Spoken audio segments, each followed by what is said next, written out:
नमस्कार, मैं भरत आपका स्वागत करता हूं डीएनवी झारखंड में। आज जानते हैं झारखंड की प्रमुख खबरों के बारे में। इससे पहले आपसे छोटी सी निवेदन है, अगर आप इस चैनल पर नए हैं तो चैनल को सब्सक्राइब कर ले और बेल आइकन को प्रेस कर ले ताकि झारखंड की खबरों की अपडेट आप तक पहुंचता रहे। तो चलिए शुरू करते हैं आज की पहली और बड़ी खबर से। 300 करोड़ रुपए से राज्य की लड़कियों का होगा डेवलपमेंट। 19 साल की उम्र तक की लड़कियों को मिलेंगे 40,000 रुपए। दरअसल आपको बता दें कि झारखंड की लड़कियों को बाल विवाह से बचाने और उनकी शिक्षा पूरी कराने के लिए सरकार इस वित्त वर्ष 300 करोड़ रुपए खर्च करेगी। विधानसभा में चल रहे बजट सत्र में बजट पेश करते हुए वित्त मंत्री डॉक्टर रामेश्वर उरांव ने इस बात की घोषणा की है। ये 300 करोड़ रुपए क्लास 8 में पढ़ने वाली लड़कियों से लेकर 19 साल तक की लड़कियों को दिया जाएगा। यह राशि देश की पहली महिला शिक्षिका, महान समाज सेविका सावित्रीबाई फुले के नाम से शुरू हुई सावित्रीबाई फुले किशोरी समृद्धि योजना के तहत दी जाएगी। आपको बता दें कि इस योजना के मुताबिक छात्राओं को 4 कैटेगरी में राशि मिलेगी। 8वीं और 9वीं क्लास में पढ़ने वाली लड़कियों को 2500 रुपए मिलेंगे। वहीं 10वीं, 11वीं और 12वीं तक पढ़ने वाली छात्राओं को प्रति छात्रा 5-5 हजार रुपए दिए जाएंगे। 18 से 19 वर्ष की आयु की छात्राओं को राज्य सरकार एक मुश्त अनुदान 20,000 रुपए देगी।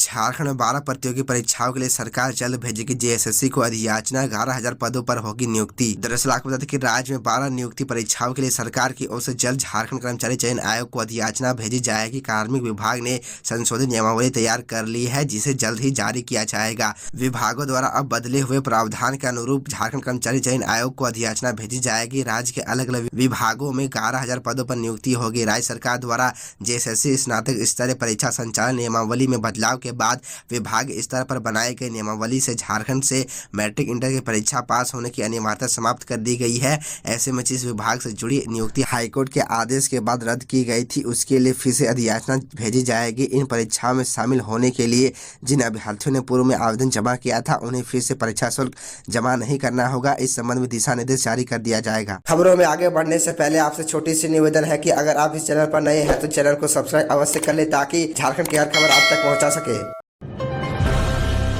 H3N2 के लक्षण वाले मरीज बढ़े, खांसी नहीं छोड़ रही पीछा, टेस्ट कराने से भाग रहे लोग। दरअसल आपको बता दें कि राजधानी रांची समेत राज्य भर में सर्दी, खांसी, बुखार के मरीज अचानक से बढ़ गए हैं। वहीं इन मरीजों के बुखार तो 3 से 4 दिनों में ठीक हो जा रहे हैं, पर खांसी उनका पीछा नहीं छोड़ रही है। ये लक्षण वायरल बीमारी के नहीं बल्कि H3N2 वायरस के हैं। वहीं डॉक्टर भी ओपीडी में आने वाले मरीजों को टेस्ट कराने की सलाह दे रहे हैं, जिससे कि बीमारी की सही जानकारी मिल सके, लेकिन मरीज टेस्ट कराने से भाग रहे हैं। यही वजह है कि मरीजों की संख्या बढ़ती जा रही है। अगर यही स्थिति रही तो हॉस्पिटलों में मरीजों की संख्या और बढ़ जाएगी। आपको बता दें कि एक्सपर्ट का कहना है कि वैसे तो दिसंबर के बाद इस तरह की मौसमी बीमारी फैलती है, लेकिन कुछ दिनों से मरीजों की संख्या अचानक बढ़ी है, खासकर बाहर से आने वाले लोगों के संपर्क में आने के बाद। इसलिए बाहर से आने वाले लोगों को लक्षण के आधार पर खुद से जांच कराने की जरूरत है, जिससे कि दूसरों को इन्फेक्शन होने से बचाया जा सके।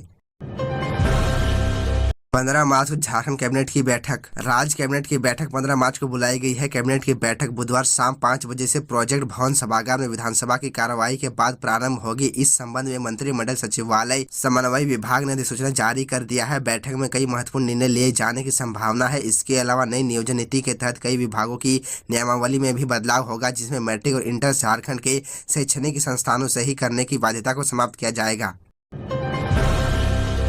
नया स्मार्ट मीटर कनेक्शन मामले में उपभोक्ताओं की शिकायत पर जेबीवीएनएल सख्त एजेंसी को तार देने का दिया निर्देश। दरअसल आपको बता दें कि राजधानी रांची में स्मार्ट मीटर लगाए जा रहे हैं। स्मार्ट मीटर लगाए जाने के साथ ही उपभोक्ताओं की ओर से स्मार्ट मीटर कनेक्शन में तार को शिकायत लेकर मिल रही है। कई मामले में देखा गया है कि स्मार्ट मीटर लगाने वाली एजेंसी उपभोक्ताओं से तार मांग रही है। हालांकि इस संबंध में झारखंड बिजली वितरण निगम ने निर्देश जारी कर दिया है। निगम के जीएम IT संजय सिंह ने बताया कि इस संबंध में उपभोक्ताओं को सजग रहने की जरूरत है। चयनित एजेंसी को भी निर्देश दे दिया गया है। ऐसे में उपभोक्ता स्मार्ट मीटर लगाने के पहले नियमों को समझ ले। जिन उपभोक्ताओं को नया कनेक्शन में ही स्मार्ट मीटर लगाया जा रहा है, उन उपभोक्ताओं को अपना तार देना है। वहीं जिन उपभोक्ताओं को पुराना कनेक्शन के तहत मीटर बदले जा रहे हैं, तो एजेंसी को तार देना है। यहाँ कटा फटा तार होने पर ही एजेंसी तार बदलेगी, तार सही रहने पर एजेंसी तार नहीं बदलेगी। ऐसे में नए मीटर कनेक्शन वालों को ही तार निःशुल्क दिया जाएगा। जानकारी हो कि राजधानी रांची में स्मार्ट मीटर लगाने की जिम्मेदारी एजेंसी जिन्स सॉकयर को दी गई है।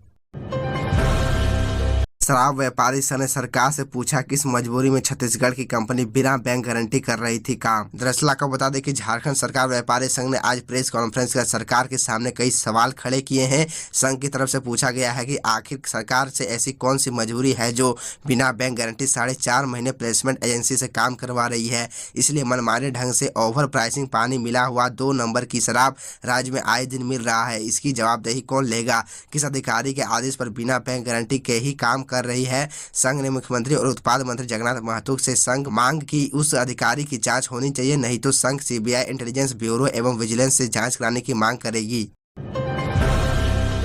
ईएसआईसी ने 75 पदों पर मांगे आवेदन अप्लाई करने की अंतिम तिथि 20 मार्च। दरअसल आपको बता दें कि कर्मचारी राज्य बीमा निगम के कई पदों पर भर्ती के लिए आवेदन मांगे हैं। ईएसआईसी ने एक नोटिफिकेशन भी जारी किया है। स्वास्थ्य सेवा के क्षेत्र में टीचिंग और रिसर्च में करियर बनाने में रुचि रखने वालों के लिए अच्छा मौका है। उम्मीदवार ईएसआईसी का आधिकारिक वेबसाइट esic.gov.in पर जाकर अप्लाई कर सकते हैं। ईएसआई ने प्रोफेसर, एसोसिएट प्रोफेसर और असिस्टेंट प्रोफेसर के पदों पर नौकरी के लिए वैकेंसी निकाली है। प्रोफेसर के लिए 8 पद, एसोसिएट प्रोफेसर के लिए 20 पद, असिस्टेंट प्रोफेसर के लिए 47 पद के साथ कुल 75 रिक्तियां हैं। आवेदन जमा करने की अंतिम तिथि 20 मार्च 2023 है। उम्मीदवार की अधिकतम आयु 69 वर्ष से अधिक नहीं होनी चाहिए। आयु में छूट संगठन द्वारा निर्धारित नियमों के अनुसार दिया जाएगा। आपको बता दें कि उम्मीदवार की न्यूनतम शैक्षणिक योग्यता MD, MS, DNB होनी चाहिए। इस मानदंड को पूरा करने वाले उम्मीदवार ही आवेदन कर सकते हैं। ईएसआई में प्रोफेसर की सैलरी 2,22,543 रुपये होगी। एसोसिएट प्रोफेसर 1,47,946 रुपये होगी।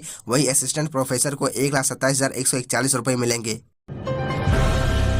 रेलवे की जमीन को गलत तरीके से नामांतरण किया, अब फंसे दुमका के पूर्व सीओ दिलीप कुमार महतो। दरअसल आपको बता दें कि राज्य सरकार ने झारखंड प्रशासनिक सेवा के अधिकारी, तत्कालीन अंचल अधिकारी सह प्रखंड विकास पदाधिकारी दुमका दिलीप कुमार महतो पर विभागीय कार्रवाई चलाने की अनुमति दी है। वे अभी गिरिडीह में बीडीओ के पद पर पदस्थापित है। उनके ऊपर अंचल अधिकारी के पद पर रहते हुए 2015-16 में भ्रष्टाचार में लिप्त होकर निजी स्वार्थवश रेलवे की अधिग्रहित भूमि को बिना अंचल निरीक्षक के अनुशंसा प्राप्त किए नामांतरण करने, स्थल निरीक्षण नहीं करने, नामांतरण स्वीकृति करने के पूर्व कार्यालय में रखे गए अभिलेखों कागजातों का अवलोकन नहीं करने, नोटिस का तामीला नहीं कराने जैसे आरोप उपायुक्त दुमका ने लगाए थे और सरकार को कार्रवाई की अनुशंसा की गई। जांच में प्रथम दृष्टि सारे आरोप प्रमाणित किए गए, जिसके बाद उनके ऊपर विभागीय कार्रवाई चलाने का निर्णय लिया गया। जांच संचालन पदाधिकारी रिटायर IAS अरविंद कुमार को बनाया गया है। वहीं उप स्थापन पदाधिकारी अपर समाहर्ता दुमका को बनाया गया है। वीडियो से 15 दिनों में अपना लिखित बचाव अभियान समर्पित करने को कहा गया है। इस संबंध में कार्मिक विभाग ने अधिसूचना जारी की है।